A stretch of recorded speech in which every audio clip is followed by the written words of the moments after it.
प्रिय विद्यार्थियों, आपका स्वागत है।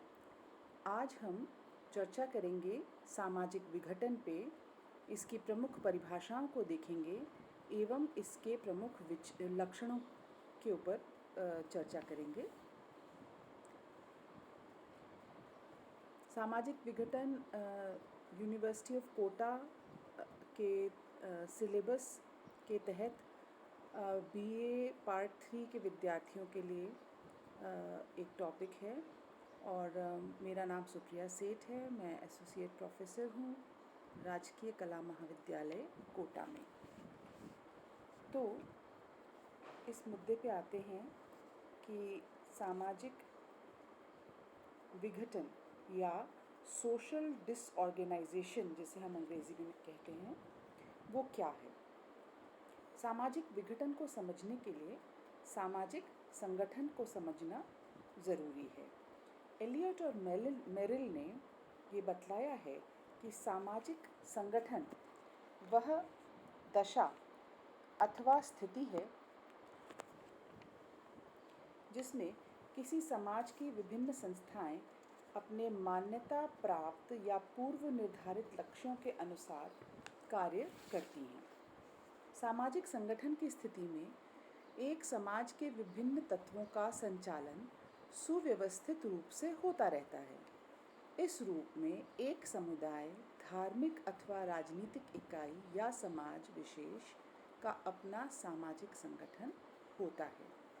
एलियट और मेरिल के अनुसार सामाजिक संगठन सामाजिक लक्ष्यों की सामान्य परिभाषाओं और उन लक्ष्यों की प्राप्ति के लिए सामान्य रूप से स्वीकृत कार्यक्रम पर निर्भर करता है।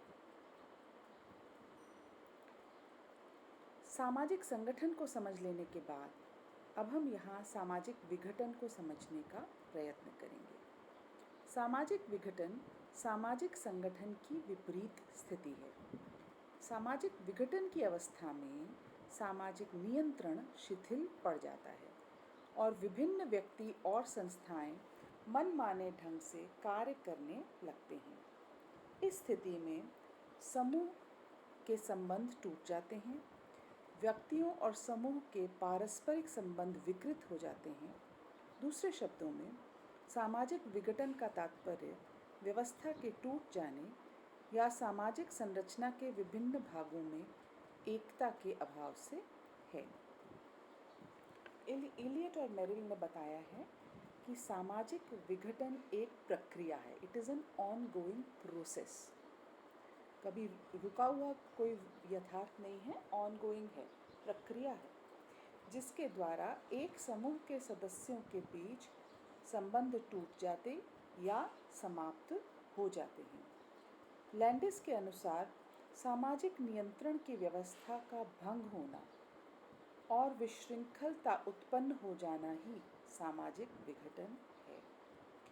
न्यूमायर के अनुसार जब समूह का एकमत्य तथा उसके उद्देश्य की एकता भंग हो जाए, सामाजिक संरचना का संतुलन अस्त व्यस्त हो जाए और समाज के क्रियाशील संबंध टूट जाएं, तो मानना चाहिए कि सामाजिक विघटन के लक्षण उपस्थित हो गए हैं। क्या क्या हो गया है न्यूमेयर के अनुसार? कि एकमत, लोगों के बीच में एक कंसेंसस, एक मत का होना, या उद्देश्य की एकता भंग हो जाती है जब, और सामाजिक संरचना का संतुलन अस्त व्यस्त हो जाता है और समाज के क्रियाशील संबंध, प्रोसेसेस जो हैं, वो टूट जाते हैं। तो ये मान लेना चाहिए कि सामाजिक विघटन के लक्षण उपस्थित हो गए हैं। थॉमस एवं ज़्नानेकी के अनुसार सामाजिक विघटन समूह के सदस्यों पर से समाज के मौजूदा नियमों के प्रभाव का कम होना है।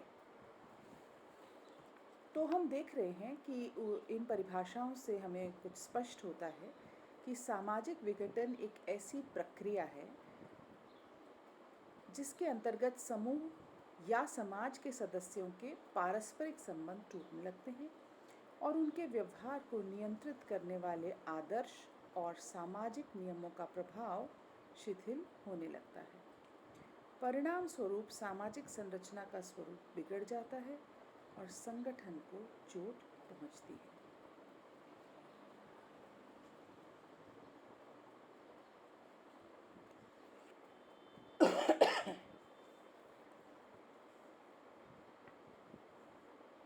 सामाजिक विघटन की प्रकृति के बारे में ये ध्यान रखना चाहिए कि सामाजिक विघटन की प्रकृति समाज में अशांति व अस्थिरता लाने वाली है।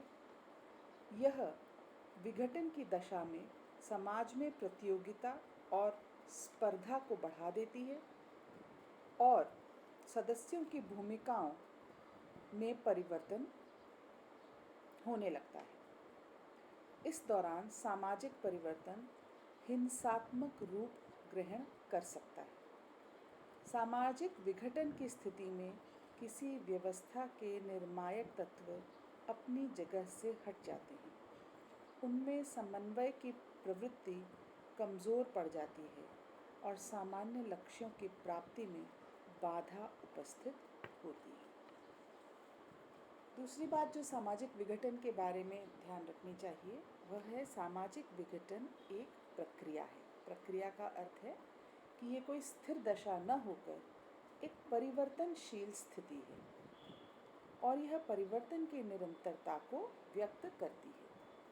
सामाजिक परिवर्तन के समान ही सामाजिक विघटन एक निरंतर प्रक्रिया है। ऐसा कोई भी समाज दिखाई नहीं देता जिसकी सामाजिक संरचना में पूर्णतः संतुलन या व्यवस्था पाई जाती हो।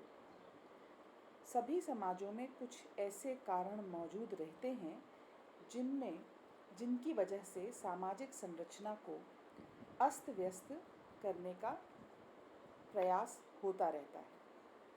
इस संबंध में न्यूमेयर ने बताया कि सामाजिक विघटन केवल एक असंतुलित अवस्था ही नहीं है, क्योंकि यह प्रमुखतः एक प्रक्रिया है। इस रूप में यह उन घटनाओं के क्रम और उनकी उपस्थिति को व्यक्त करता है जो कि व्यक्तियों एवं समूहों की स्वाभाविक क्रियाशीलता में बाधा डालते हैं।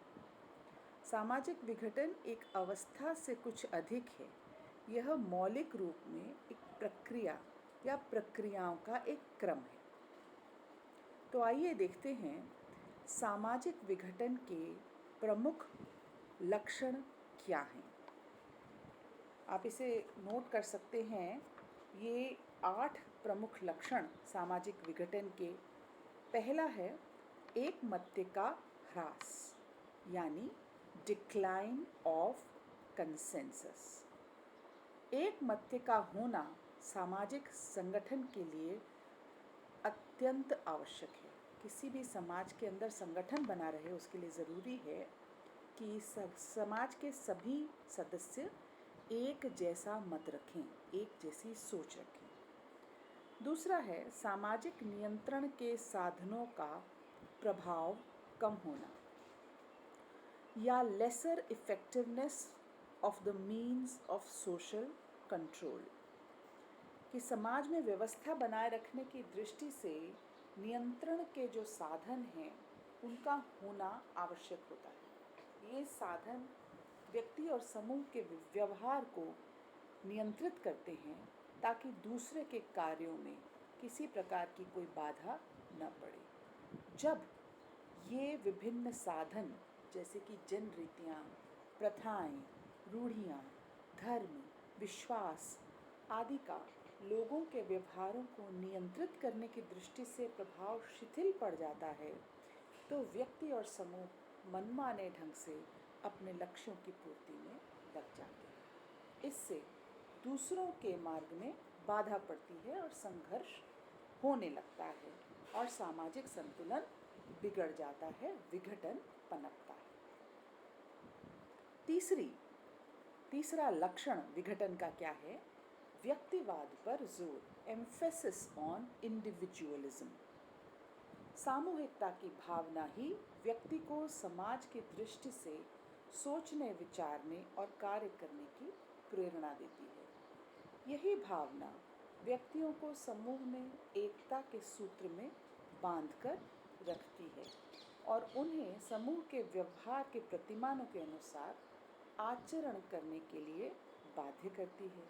लेकिन जब मैं की भावना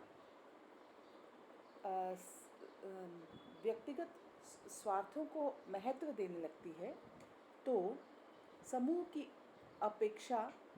उपेक्षा होने लगती है। समूह की जो भावना है, सामूहिक भावना की उपेक्षा होने लगती है। और जब अधिकांश व्यक्ति अपने अपने स्वार्थों की पूर्ति में लग जाते हैं और समूह समाज की चिंता नहीं करते, तो समझ लेना चाहिए कि विघटन आरंभ हो चुका है। चौथा लक्षण है विघटन का, सामूहिक आदर्शों का महत्व कम होना। Decrease in the importance of collective ideals. कि आप जैसे जानते हैं, समाज में संगठन बनाए रखने के लिए कुछ समाज के सामने सामूहिक आदर्श होना ज़रूरी है।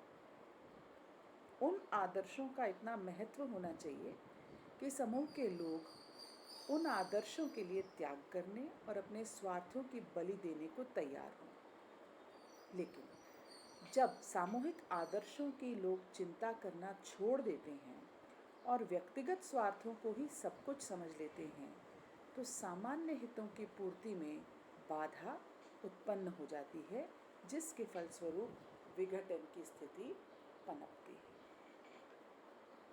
पांचवा लक्षण सामाजिक विघटन का क्या है? रूढ़ियों एवं संस्थाओं का संघर्ष।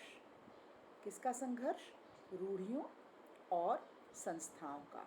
Conflict of moulds and institutions. सामाजिक संरचना के अंतर्गत अनेक संस्थाएं एवं उन संस्थाओं से संबंधित रूढ़ियां पाई जाती हैं। इन दोनों के बीच एक सहयोगपूर्ण संबंध देखने को मिलता है, जैसे विवाह, परिवार, जाति, स्कूल, धर्म, संघ, ये सब महत्वपूर्ण संस्थाएं हैं। और कुछ रूढ़ियां हैं जो इनको बनाए रखती हैं। लेकिन सामाजिक परिवर्तन के फलस्वरूप जब सामाजिक संस्थाओं में परिवर्तन आने लगता है और रूढ़ियां, उससे संबंधित जो रूढ़ियां हैं वो ज्यों की त्यों बनी रहती हैं, तो इन दोनों में संघर्ष की स्थिति उत्पन्न हो जाती है। यह स्थिति सामाजिक विघटन के लिए अनुकूल परिस्थितियां पैदा करती है। अब आइए देखते हैं विघटन का छठा लक्षण क्या है। कार्यों का एक समिति से दूसरी को हस्तांतरण। Transfer of functions from one group to another. एक समिति से दूसरी समिति को कार्यों का हस्तांतरण। इसका अर्थ है कि मनुष्यों की आवश्यकताओं की पूर्ति के लिए अनेक समूह एवं समितियां गठित की जाती हैं। प्रत्येक समिति और सामाजिक संरचना में एक निश्चित स्थिति और कार्य करती है। जब भी समितियां अपने नियत कार्यों को करती हैं और अन्य समितियों के कार्यों में हस्तक्षेप नहीं करती, तो सामाजिक संगठन बना रहता है। इसके विपरीत जब समितियां अन्य समितियों के कार्यों को करने लगती हैं, दूसरों के कार्यों में हस्तक्षेप करने लगती हैं अथवा किसी समिति के द्वारा अन्य के कार्यों को छीन लिया जाता है, तो सामाजिक विघटन की स्थिति उत्पन्न होती है। समितियों के कार्यों के हस्तांतरण से नवीन परिस्थितियां पैदा होती हैं, जिनसे कई बार ये समितियां और समाज के सदस्य अनुकूलन नहीं कर पाते। परिणाम स्वरूप सामाजिक विघटन को बढ़ावा मिलता है। सातवां लक्षण है विघटन का, परिस्थिति तथा भूमिका की अनिश्चितता। Uncertainty of status and role. Parsons ने इसे सामाजिक विघटन का एक मुख्य लक्षण माना, जहाँ समाज के अधिकतर लोगों की परिस्थितियों और भूमिकाओं के बीच असंतुलन पाया जाता है। वहाँ सामाजिक विघटन की दशा पाई जाती है। आज अधिकांश शिक्षित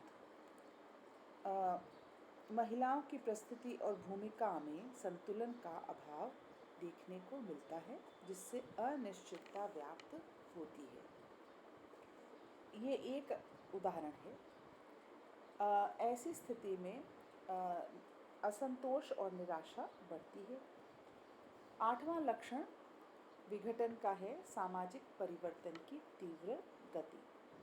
जब सामाजिक परिवर्तन की गति तीव्र होती है तो समितियों एवं व्यक्तियों के सम्मुख अनुकूलन की कठिनाई उपस्थित हो जाती है।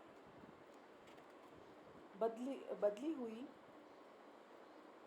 परिस्थिति में शीघ्रता से अनुकूलन नहीं किया जा सकता, जिसके फलस्वरूप सामाजिक विघटन को बल मिलता है। फेरिस एक विचारक हैं। उन्होंने सामाजिक विघटन के 8 लक्षण बताए हैं। पहला, दिखावा या औपचारिकता। दूसरा, पवित्र तत्वों का ह्रास। तीसरा, स्वार्थ और रुचियों में वैयक्तिकता। चौथा, व्यक्तिगत स्वतंत्रता एवं अधिकारों पर बल। पांचवा, सुख संबंधी व्यवहार। छठा, जनसंख्या में विविधता या विभिन्नता का होना। और सातवां, पारस्परिक अंधविश्वास एवं आठवां, अशांतिपूर्ण घटनाएं। उपर्युक्त विवेचन से स्पष्ट है कि सहयोग, त्याग, कष्ट सहन, पावित्र्य, परार्थवाद का प्रभाव जब घटने लगता है तो आपसी सामंजस्य समाप्त होने लगता है और व्यक्ति को स्वार्थवाद आकर घेर लेता है। व्यक्ति सब कुछ स्वयं के लिए ही चाहने लगता है। सामूहिक हित की चिंता नहीं करते हुए स्वार्थ पूर्ति में इस प्रकार लग जाता है कि सामाजिक उद्देश्यों की पूर्ति में बाधा पड़ने लगती है। जब किसी समाज में ऐसी स्थिति प्रारंभ हो जाती है तो धीरे धीरे मतभेद, तनाव, कलह, संघर्ष आदि बढ़ने लगते हैं और विघटन की स्थिति को प्रकट करते हैं। तो ये था हमारा आज का विचार, सामाजिक विघटन। आप सबने इसे सुना, इसके लिए बहुत बहुत धन्यवाद।